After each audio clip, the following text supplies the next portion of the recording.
हरनी की अब से गुफ्तगू। हज़रत सलमा रज़ी अल्लाह अन्हा बयान करती हैं, एक दफ़ा हुजूर नबी अकरम सल्लल्लाहु अलैहि वसल्लम एक सहरा में से गुजर रहे थे। किसी निदा देने वाले ने अब सल्लल्लाहु हमको या सिविल अल्लाह कहकर पुकारा। अब सल्लल्लाहु एम आवाज़ की तरफ मुतवज्जे हुए। दाद देने ने कोई या सिविल अल्लाह कर अब आवाज़ की, लेकिन अब सल्लल्लाहु इल्म को सामने कोई नजर न आया। अब सल्लल्लाहु अलीम ने दोबारा गौर से देखा तो वहाँ एक हरनी बंधी हुई थी। इसने अर्ज किया, या रसूल अल्लाह, मेरे नजदीक तशरीफ लाइए। बस अब सल्लल्लाहु इसके करीब हुए और इससे पूछा, तुम्हारी क्या हाजत? इसने अर्ज किया, इस पहाड़ में मेरे दो छोटे छोटे नौमौलूद किया बच्चे हैं, बस आप मुझे आज़ाद कर दीजिए कि मैं जाकर उन्हें दूध पिला सकूं, फिर मैं वापस लौट आऊंगी। अब सल्लल्लाहु अलैहि वसल्लम ने पूछा, क्या तुम ऐसा ही करोगी? इसने अर्ज किया, अगर मैं ऐसा न करूं तो अल्लाह ताला मुझे सख्त अजाब दे। बस अब सल्लल्लाहु हमने इसे आज़ाद कर दिया। वो गई, इसने अपने बच्चों को दूध पिलाया और फिर वापस लौट आए। अब सल्लल्लाहु हमने इसे दोबारा बांध दिया। फिर अचानक वो आराबी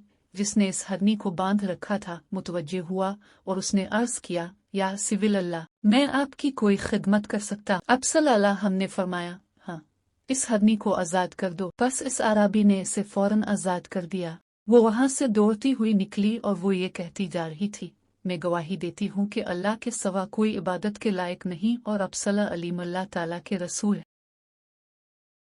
मक्खियों की हुजूर से गुफ्तगू। हज़रत सैयदना मौलाना जलाल अल-दीन रूमी उलैन रमिया अल्लाह अल-कवी मसनवी शरीफ में फरमाते हैं, एक बार हुजूर सल्लल्लाहु ताला अलैहि वसल्लम ने शहद की मक्खी से दरियाफ्त फरमाया कि तो शहद कैसे बनाती है? इसने अर्ज की, हबीब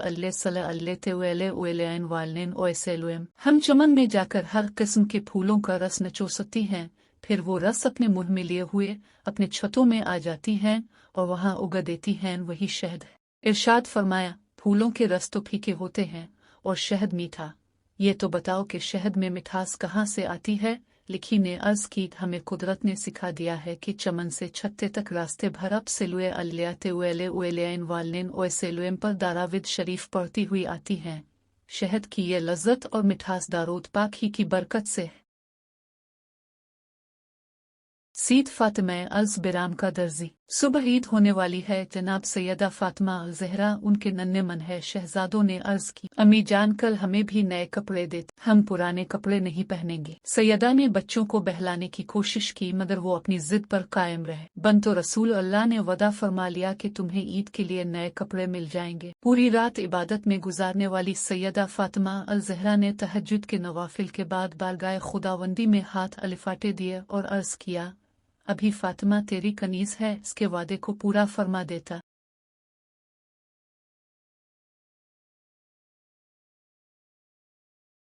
अल्लाह तो जानता है मैंने बच्चों की जिद से उनके साथ नए कपड़ों का वादा कर लिया है। अल्लाह तो जानता है कि तेरी कनीज ने ना ही भी अपने लिए सवाल किया है और ना ही झूठ बोला है और ना ही कभी गलत वादा किया है। अल्लाह मेरे वादा को आज़ा फरमा दे। सुबह हुई तो शहजादगान आली वकार ने नए कपड़ों का मुतालबा किया। जनाब सैयदा फातिमा अल ज़हरा ने फरमाया, मेरे प्यारे बेटा, तुम्हारे कपड़े लेकर दर्जी अभी आ रहा है। उधर ये बात हो रही थी कि रहमत खुदावंदी को जोश आ गया। जिब्रील को हुक्म हुआ, मेरे महबूब की बेटी के दर्जी को बुलाओ और फौरन इसके शहजादों के लिए जन्नत के दो जूड़े लेकर पहुंच जाओ। नबी करीम सल्लल्लाहु अलैहि वसल्लम ने फरमाया, पिल सिरात जहन्नम के बीचों बीच रखा जाएगा और मैं अपनी उम्मत के साथ इससे गुजरने वाला सबसे पहला रसूल हूँ। इस रोज सवा अंबिया के कोई भी बात न कर सकेगा और अंबिया भी सिर्फ ये कहेंगे, ए अल्लाह मुझे महफूज रखियो। और जहन्नम में साद उनके कांटों की तरह अनकिस होंगे, साद उनके कांटे तो तुमने देखे होंगे। सहाबा रजी अल्लाह अन्हुम ने अर्ज किया, कहा आपने फरमाया तो वो साद उनके कांटों की तरह होंगे, अलबत्ता उनके तूलो अर्ज को सवा अल्लाह ताला के और कोई नहीं जानता। अनकिस लोगों को उनके अमाल के मुताबिक खींच लेंगे। बहुत से लोग अपने अमल की वजह से हलाक होंगे, बहुत से टुकड़े टुकड़े हो जाएंगे, फिर उनकी नजात होगी। जहन्नुमियों में से अल्लाह ताला जिस पर रहम फरमाना चाहेगा तो मलाइका को हुक्म देगा कि जो खालिस अल्लाह ताला ही की इबादत करते थे उन्हें बाहर निकाल लो। चुनांचे इनको वो बाहर निकालेंगे।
حضرت سیدنا مولانا جلال الدین رومی ویلین رمیا اللہ القوی مثنوی شریف میں فرماتے ہیں، ایک بار حضور صلی اللہ تعالیٰ علیہ وآلہ وسلم نے شہد کی مکھی سے دریافت فرمایا کہ تو شہد کیسے بناتی ہے؟ اس نے عرض کی، حبیب اللہ صلی اللہ علیہ وآلہ والین اویسلم